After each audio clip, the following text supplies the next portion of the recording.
2024 లేదా 25లో డిగ్రీ లేదా బీటెక్ చదివారా? సాఫ్ట్‌వేర్ జాబ్ కోసం ఎదురు చూస్తున్నారా? అయితే కోడ్ జ్ఞాన్ 100 డేస్ కోర్సులో చేరండి. జాబ్ సాధించండి. నమస్కారం సార్. నమస్తే.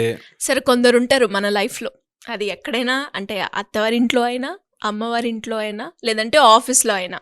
వీళ్ళు నేను చెప్పిన మాటే వినాలి. నేనే రూల్ చెయ్యాలి.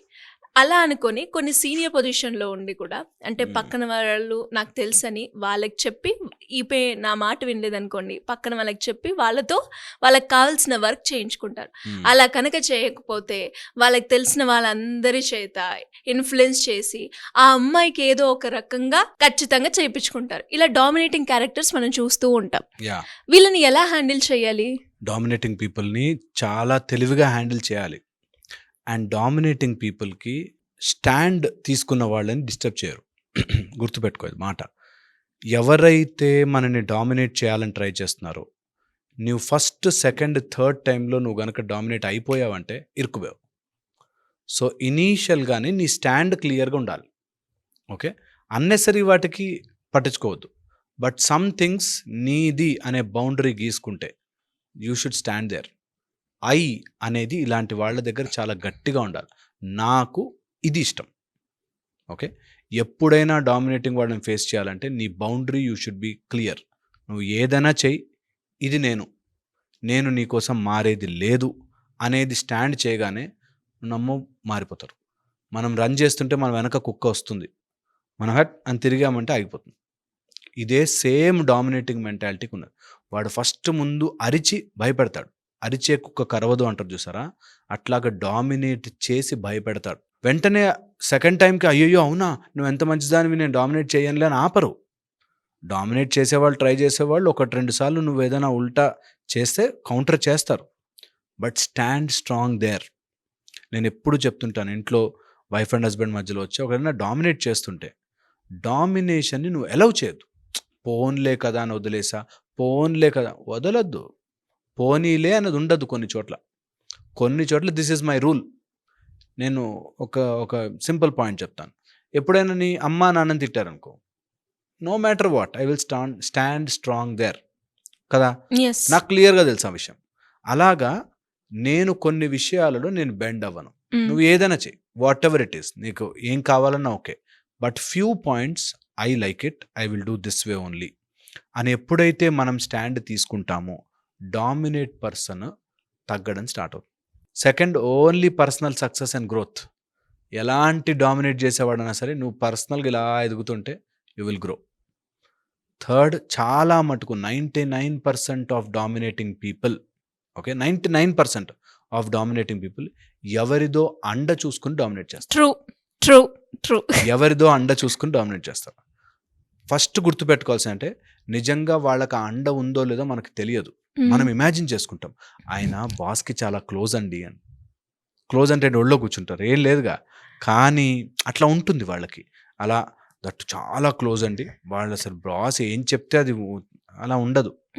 ఒక్కసారి గట్టిగా నించుంటే అన్నీ సెట్ అయిపోతాయి. ఓకే, చాలా ఇంపార్టెంట్. ఫోర్త్ వచ్చేసి మన డామినేటింగ్ పర్సనాలిటీ ఆరాలోకి వెళ్ళగానే ముందు మనం వీక్ అయిపోతాం. అలా అవ్వకూడదు. అమ్మ ఇప్పుడు వీడు ఏదంటాడో అనే ఒక డౌట్లో మనం ఉన్న రోజులు మనం డామినేట్ చేయబడతాం. ఓకే. అండ్ ఇది చాలా చాలా ఇంపార్టెంట్ గుర్తుపెట్టుకోవాలి. ఒకప్పుడు మన క్రికెట్ టీము ఎప్పుడు డిఫెండ్లో ఆడేది, తర్వాత గంగూలీ లాంటి కెప్టెన్సీ వచ్చాక అటాక్లోకి వెళ్ళింది అంటారు. సో ముందు ఎప్పుడు కూడా డామినేటింగ్ పర్సనాలిటీ ఆరాలోకి వెళ్ళగానే మనం ఏదో తప్పు చేసినట్టు ఇప్పుడు మనం ప్రొటెక్ట్ చేసుకోవాలనే డిఫెన్స్లో ఆడతాం. అలా డిఫెన్స్ మైండ్లో ఉన్నంతసేపు నువ్వు డామినేట్ చేయబడతావు. So don't play in defence.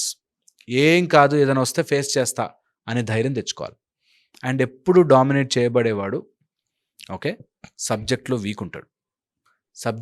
Week ఉంటాడు కాబట్టే అవతల వాడు ఆ పాయింట్ మీద మళ్ళీ కొడతాడు. ఇప్పుడు ఎవరైనా నన్ను బాక్సింగ్లో కొడుతున్నాడు అనుకో, నీ వీక్నెస్ చూసి కొడతాడు. నీ వీక్ పాయింట్ ఎక్కడుంది, నువ్వు ఎక్కడ ప్రొటెక్ట్ చేసుకోలేకపోతున్నావు, నీ రిబ్స్ చూసి కొడతాడు కదా. అందుకని ప్రొటెక్ట్ యువర్ సెల్ఫ్. నీ వీక్నెస్ని స్ట్రెంగ్త్గా మార్చుకుంటూ వెళ్ళు, డామినేటింగ్ పర్సనాలిటీ పడిపోతాడు. ఇది నిజం. అందుకే ఎవరైనా డామినేటింగ్ పర్సనాలిటీ ఉన్నాడు మన లైఫ్లో అంటే ఏదో మన వీక్నెస్ ఉంది ఇంకా, అందుకే వాడు డామినేట్ చేయగలుగుతున్నాడు. ఏంటో అండి ఆయన రాగానే నేను మాట్లాడలేను, అది నీ వీక్నెస్. మాట్లాడడం నేర్చుకో. వాడికి ఇంగ్లీష్ వచ్చండి, దాంతో నన్ను ఆఫీస్లో ఇంగ్లీష్ నేర్చుకో. That's how you will grow. So dominating personality నీ వీక్నెస్ మీద కొడతాడు, గుర్తుపెట్టుకో. అందుకని ఆ వీక్నెస్ని స్ట్రెంగ్త్గా మార్చుకునే ప్రయత్నం చేయి. అది not only to prove to him but to prove your self, ఇంకొంచెం గట్టిపడడానికి, ఇంకొంచెం బెటర్ అవ్వడానికి. Okay, take that as an opportunity. అదే ఆపర్చునిటీగా తీసుకుని నా వీక్నెస్ని నేను మలుచుకుంటూ వెళ్ళాలి అనేది ఆలోచించాలి. ఓకే, దీంతోపాటు ఎప్పుడైనా అట్లాంటి డామినేటింగ్ పర్సనాలిటీస్ ఉంటే జనరల్గా ఏమవుద్దంటే మన ఇమ్యూనిటీ వీక్ ఉంటేనే అలాంటి వాళ్ళ ఇన్ఫ్లుయెన్స్ తొందరగా పడుతుంది మన మీద. సో ఇమ్యూనిటీ స్ట్రాంగ్ అవడానికి టేక్ స్పిరిచువల్ హెల్ప్. నేను ఎప్పుడు అంటాను, సూర్య సాధన కానీ, లేకపోతే హనుమాన్ సాధన కానీ, హనుమాన్ సాధన చాలీసా లాంటిది కాకుండా చాలీసాని సాధనగా చేసేవాళ్ళు కానీ, లేకపోతే ఏదైనా మంచి అమ్మవారు, దుర్గా అమ్మవారి సాధన పట్టుకుంటే అలా డామినేట్ చేసేవాడు ఇట్లా కరుగుతారు, తగ్గుతారు, ఇట్లా కాలు పెట్టి ఇట్లా తొక్కేస్తారు అనమాట. సో అందుకని ఈ సాధనలు చేయండి compulsory and improve enormous amount of knowledge, ఎంత కుదిరితే అంత knowledge, and leave no weak points. ఎప్పుడు వీక్ పాయింట్స్ని మనము దాటుకుంటూ ఎదుగుకుంటూ ముందుకెళ్ళాలి. అప్పుడే కాపాడగలుగుతాం, అప్పుడే మనం దీని నుంచి బయటపడగలుగుతాం, మనని మనం కాపాడుకోగలుగుతాం. ఓకే, అయితే డామినేటింగ్ పర్సనాలిటీలో ఇంకొక మేజర్ ఆస్పెక్ట్ వచ్చేసి, మనము గనక ఆ డామినేటింగ్ పీపుల్ జోన్లోకి వెళ్ళాలి ఆర్ వాళ్ళని దాటి ముందుకు వెళ్ళాలి అంటే వాళ్ళ ఎవ్రీ మనిషికి కూడా వీక్నెస్ ఉంటుంది, వాళ్ళకి ఒక వీక్ పాయింట్ ఉంటుంది. ఆ వీక్ పాయింట్ని కవర్ చేస్తూనే వాళ్ళు ఆడతారు గేమ్. సో అందుకని catch hold of their weak point, అప్పుడు ఆటోమేటిక్గా తగ్గుతారు. ఓకే, వాళ్ళ వీక్నెస్ తెలుసుకోవడం ఈజ్ అన్ ఆర్ట్. నిజంగా ఆ డామినేటింగ్ పర్సనాలిటీ యొక్క కెపాసిటీని మనం తగ్గించాలంటే వాళ్ళ వీక్నెస్ పట్టుకోవాలి. అండ్ ఆ డామినేటింగ్ పర్సనాలిటీ ఎవరికి భయపడతారో వాళ్ళతో కమ్యూనికేషన్ పెంచుకోవాలి కంపల్సరీ. ఇది చాలా చాలా తొందరగా పనిచేస్తుంది. అండ్ ఎప్పుడైనా సరే కళ్ళని చాలా కరెక్ట్గా వాడడం రావాలి.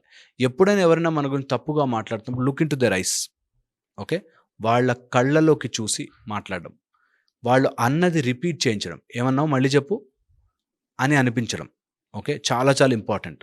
ఎప్పుడైతే మనము డామినేట్ పర్సనాలిటీ చేస్తున్నారో ఆర్ నిజంగా యాంగర్తో వస్తున్నారో వాళ్ళ ఇమేజ్ని పైకి జరిపేయాలి. చాలా చాలా ఇంపార్టెంట్. వాళ్ళ ఇమేజ్ నుంచి మనం వాళ్ళని బయటకు తీసి వాళ్ళు నార్మల్ మనుషుల్లా చూడాలి. అమ్మో వీడు ఈ కంపెనీకి ప్రెసిడెంటు, లేకపోతే వీడు వైస్ ప్రెసిడెంటు, వీడికి ఇన్ఫ్లుయెన్స్ ఉంది అనే మైండ్ సెట్లో చూసామనుకో మనం వీక్ అయిపోతాం. సో అందుకని look at them as a normal person. ఇంకా సైకలాజికల్ ఎలా చెప్తారో తెలుసా, ఎవరికైనా భయపడుతుంటే వాళ్ళ మీద ఒక మంకీ ఎక్కినట్టు, లేకపోతే వాళ్ళ మీద ఏదైనా ఒక జోకర్ బొహం పెట్టినట్టుగా ఊహించుకోమంటారు వాళ్ళని. సో దట్ ఫస్ట్ నీకు వాళ్ళు ఒక నార్మల్ మనిషే, వాళ్ళు అంత పెద్ద భయానకంగా ఏం లేరు, వాళ్ళు ఏదో రాక్షసులు కారు, మనం వాళ్ళతో డీల్ చేయలేని మనుషులు ఎవరు కాదు అనే దాంట్లో ఉండాలి. చాలా చాలా important. That way you will deal with them properly. And ప్రతి మనిషికి నేను చెప్తున్నాను, ఏదో ఒక వీక్నెస్ దొరుకుతుంది. ఆ వీక్ పాయింట్ దగ్గర మనం ఎప్పుడు రెడీగా ఉండాలి. That if you do this I will do this అనేది ఉండాలి. ఇది చాలా హెల్ప్ చేస్తుంది. ఇంకా బోల్డ్ టెక్నిక్స్ ఉన్నాయి యాక్చువల్. అట్లా చేసుకుంటే చాలా చాలా విధాలుగా టెక్నిక్స్ ఉన్నాయన్నమాట. సో దట్ అవతల వ్యక్తిని మనం ఆ డామినేటింగ్ దాంట్లో చూసినప్పుడు మనం వీక్ అవుతాం. ఇది జనరల్ టెండెన్సీ. ఎప్పుడైనా స్కూల్కి వెళ్ళినప్పుడు టీచర్స్ని చూస్తే, వాడు టీచర్ స్కూల్ అయిపోయి పెద్ద కంపెనీలో జాబ్ చేస్తుందని టీచర్ కనిపించగానే టీచర్ అనే ఒక టైప్ ఆఫ్ మన చిన్నపిల్లలు అయిపోతాం. That's natural human tendency. So అలాగే మనము ఎవరినైనా డామినేటింగ్ అనగానే ముందు మనం వీక్ అయిపోతాం, వాళ్ళు డామినేటింగ్ అనగానే మనం వీక్ అనే ఒకటి వచ్చేస్తుంది. సో దాన్ని మనం రీప్లేస్ చేయాలి మన మైండ్లోనే. అండ్ ఇంకా fantastic method, start meditating on them. That మన నిద్రలో ఆర్ మన మెడిటేషన్లో ఒక స్లోగా ఒక ఆల్ఫా స్టేజ్కి వెళ్ళినప్పుడు see yourself that you are talking to them face to face. వాళ్ళ మాట లేకుండా మనం కంట్రోల్ చేసినట్టు start imagining and this will manifest. Try చేస్తారు సార్ వీడియో చూసి, ఎవరైతే ఎవరి చేతుల్లో డామినెంట్ అవుతున్నారు అని ఫీల్ అవుతున్నారో ఒకసారి ట్రై చేయండి, కమెంట్ చేయండి మీ opinion. Thank you sir, thank you so much. Suman టీవీలో మీ పర్సనల్ అండ్ బిజినెస్ ప్రమోషన్స్ కోసం కింది నెంబర్కి కాంటాక్ట్ చేయండి.